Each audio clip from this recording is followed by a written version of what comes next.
Hi everyone, welcome to FS Changemakers. And as usual, we have an amazing woman joining us, and we will be talking to her about her journey. So today we have Meeta who joins us. Meeta is the founder of Shumi.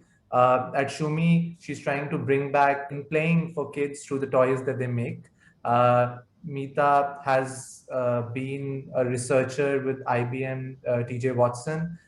She is a PhD from Harvard University. She has been an engineer from IIT Delhi. So a very illustrious career she's had and an amazing resume. Meeta, welcome to FS Changemakers. Yeah, thank you, Adarsh. Thanks for having me on this. I'm very excited to do this. It is our pleasure. Meeta, let's start with the fact that how did you end up starting a toys company after being in a very technical role at IBM? Yeah, I think this is mostly the first question that I'm usually asked. And it is because it was a big change for me. And it was a step into the unknown completely. But I think what led to this change was the journey of being a mom and being a mom of two boys, moving back to India. At that point, after moving to India, is when this thought started arising because I started noticing much more about the lack of good toys in the Indian market. This was way back in 2012. At that time, my sons were 3 and just a couple of months old. And especially for the younger one, where I was used to getting good quality toys in the US, which were made from natural materials, which were safe, which were encouraging play and discovery, I found I was unable to find the same in India. Either it was imported, high priced products available in the market, or they were more of made in China plastic toys with lots of bells and whistles. And uh, since my journey as a mom started in the US, I was pretty exposed to all the different kind of thinking over there. And to be honest, I had never ever thought about this domain before that. But then when I started seeing how play it was enabling my kids to explore, that's when I was looking at this in a little bit more depth. And then I started thinking, and then that's how my journey started, where I wanted to build a brand out of India for India, which focuses on play and development in that early childhood years. So, either you also say that you guys make simple and engaging toys, right? What does that exactly mean? Play is something which comes naturally to a child, and for play you don't need something very integrate or complex. Simple play, the child is learning a lot of things, like maybe something like just hitting something on the desk, like that's also play for the child. But what the child is learning is a cause and effect. Is that if I hit it, this kind of sound comes. If I hit something on the other surface, another kind of sound comes. So there is a certain relationship that the child is forming through these simple activities. So we truly believe that play should be in its simplest form, and keep it as simple, where the child is given the power to explore. Because when the child is at the helm of it, the child is going to question, the child is curious, he will form his own relationships with the experience that he's having. He will find his own or her own answers, and there's a lot of learning that is happening for the child. And since we look at early childhood, we are looking at even the smallest of things that a baby would do, like a newborn or a 3 month old, where we think that the child is just, we don't understand what the development is happening for the child, but the smallest sounds that we make for the child, the things, objects that we bring closer to the child, are all stimulants for the child in his visual and sensory development. So all of these have to be at the simplest level, so that not too many complex things are happening in for him in his world, because he's just discovering it at that point. So that's Uh, how we try to keep it simple. Meeta, I think you've also said that play is 90% child and 10% toy. How did Yeah. you come up with that exact philosophy? So this is a philosophy which is followed by a lot of early childhood development philosophies, especially I think even in our olden systems, this was followed, where that you are allowed to discover, you're allowed to explore and learn. There's not like you're not given the learning materials right up front in your face kind of thing, where you have to just do a certain steps and you will learn. But if you just give it in a more unstructured manner, there you will make a structure of your own. For example, what we like, the 90% child and 10% toy means that the child is driving the play. The child is driving the learning. So you give a child a set of blocks, for example. So the blocks are giving a lot of meaning to his experience, because he will learn how to stack the blocks. He will learn which is the most stablest structure he can make. He can create different structures. So there's a lot of structure problem solving for the child. And in that, if you add colors, if you add other elements in the simplest forms, the child will be learning many things. So, but it is where the child is driving his experience. He will decide how he wants to place the blocks. He will decide what he wants to do with it. So that's what we want to encourage, because when you do that, you open a creativity for the child. You open his ability to explore and question. So those are the skills which help us in throughout the life, and that is how the most holistic and healthiest development happens for each one of us also, I believe. Looking at the current environment, obviously right now things are not looking that great from a COVID perspective across the country, and I think businesses across are struggling. How has Shumi done in this period? And also at a personal level, how has the period been for you in the last 1 year with this entire scenario? Yeah, so it's not been an easy year. It's been a really challenging year. More personal, I mean, more from the emotional and those aspects than the business aspect. Business for us has grown because in the pandemic, with parents being at home, there's a lot of anxiety in parents, and even for the kids, this is a new scenario for them to be in, be at home, and you have to them engaged in a most meaningful manner. So how do you keep screens away from the kids? So in that respect, for us as a business, we have seen a good growth, because parents are looking for meaningful, engaging products for their child, where they can keep them still developing and learning. Otherwise, there have been challenges in terms of supply chain and different things. And also, but I think I would give a lot of credit to my team who has put it together. We have all kept it together in this whole times and tried to work in the most uh, like supporting each other in whatever ways we can to help this keep going. And yeah, we hope to do it going forward too. So. That's great to hear. Uh, Meeta, also you've now completed, I think, what, 8 years, 7 years as a founder. Yeah, so I think in 2014 late is when I quit my job at IBM and started on this journey. Yes, so in It's been sometime seven late. years, right? Yeah, So, yeah. as you mentioned, right, you got into this because you were a young mother yourself, and you had the experiences, and you thought that this is something which needs to be done. So, and in the meanwhile, in the last 7 years, your kids would also have grown, right, and the kind of toys that they need would have changed. Has that, in some way, also shaped the journey of Shumi as a company? So I think yes. So like we have like when we started with a vision, a certain vision. But as we progress, there were a lot of inputs that we got from our customers, from the team itself, from our own experiences with products that we have had, or also like discussions with experts. And yeah, definitely my boys, they have also grown up, but they have been a constant. A critic, or whatever we can call, like the first people who would give me some feedback on this. But yes, it also has helped us shape the portfolio. Like we realized that we need something for 6+, where our audience is in the early childhood age range. But we also wanted to, because we had parents coming back saying that, okay, my child has grown, I still like Shumi, what should I get for my child now? So that led us to think that we should have a portfolio for the older kids. That led us to think about board games. How can we make board games in the following the philosophy that we do? So those kind of things we have been exploring, and I think we constantly keep looking for good inputs and see how we can take this forward in the most meaningful manner.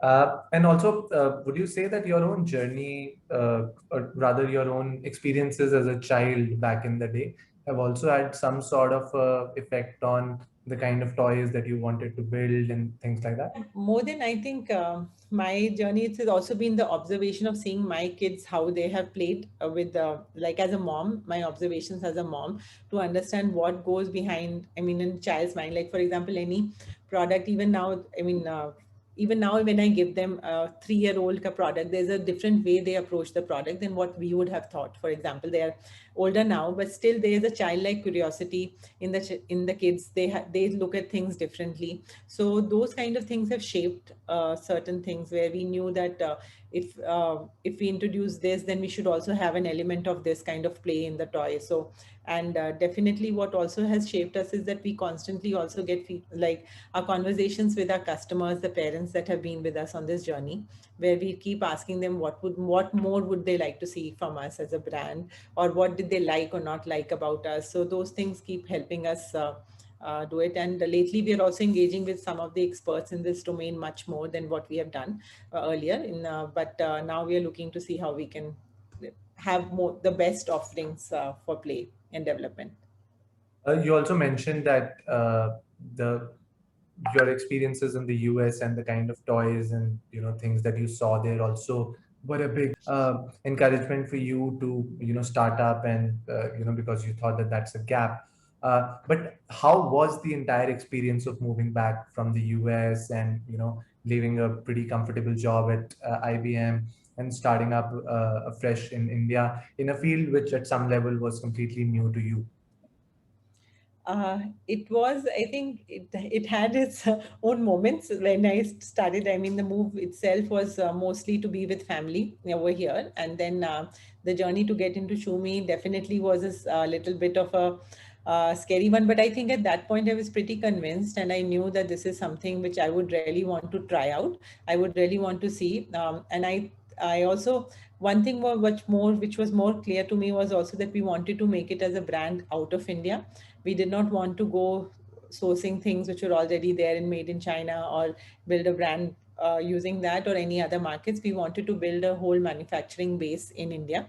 So that was one challenge that we had and we faced, and we kind of overcome came it also because we were able to find good partners who helped us in this journey. But at each point, I think I have learned a lot, and it has only made the experiences better because it taught me how to like be customer facing, how to handle difficult customers also at certain points, how to manage vendor relationships, what are the best product market fit, how to think about it. So I think for me, I would personally say it's been a nice and exciting journey. Yeah. So interesting that you mentioned all these different aspects of running the business. What would you say were some of the experiences at IBM or even before that, which helped you in being a better entrepreneur? So I think one was resilience, because before that also, I mean, I had done my PhD, and PhD is also a very uncertain, like so there, I think you do learn that you will come up with problems which you have to keep finding solutions for, and you keep trying some of the, so those kind of things is, and then also the analytical bent of mind, which I think was shaped through my PhD or my previous background. So it helped me think through things in a different way. What I was lacking, or which I had no experience of, was the marketing aspect of it, because coming from a completely tech oriented, research oriented background, I was more into making products and bringing out solutions to problems, but not knowing how to go and sell those things. So I think that's one thing which I have learned. But yes, definitely all the other previous the journey so far equipped me with resilience and problem solving analytical skills. Yeah. And what would you say has been the most exciting part of being an entrepreneur? The most exciting part is when you actually launch a product and see the customers, how customers respond to, and when it is as you had thought about it, that gives you a feeling of fulfillment. So I think, yeah, that's been good, because I feel that there's a direct touch with the customer, where we know exactly how we help the customer in certain manner. So yeah, we really like to hear all that from our customers. Nita, when you started off, your kids was young. They're still young, of course. I mean, at that time they were just born. How were you able to manage work and motherhood and family life in general? So I think like when 2014 when I started this, I had done a slow start because for me this was a completely unknown field where I wanted to make my mistakes, learn through it, and do it and build the whole ecosystem. So the first 1.5 years was where I took it slowly to understand how I can get my manufacturing partners, the design pipelines, etc. So those years we were able to manage well because it was at a slow pace where I was working from home and doing it. So it worked out well. And post that, when I started going into a more structured environment with the team and that, so at that point, I think as a family, we did try to see how we could get it together. And my kids were a little older; they also understood. And the best part was that they kind of associated it with it quite a bit. For them, Shumi was something which they were a part of, or they were contributing to it in their own manner. So they were the most cooperative for this whole thing, where they would like if this is for Shumi, they are ready to accommodate anything else. So where we went for small pop-up events also, and they were like the most excited, or they wanted to be a part of it in some or the other way. So those things helped, and now I think they're a little older and they manage themselves better, so that has helped. But one thing which I've tried to do on the work life balance is that which is always not possible, because as an entrepreneur you're always 24/7 on kind of thing, but we try to keep a boundary that after a certain point this is a family time, and once kids are done with their day and routine, as when I try to get back to anything that needs to be solved for. But certain times, at least in the evening, is blocked for them. So that is how we try to manage it. Yeah.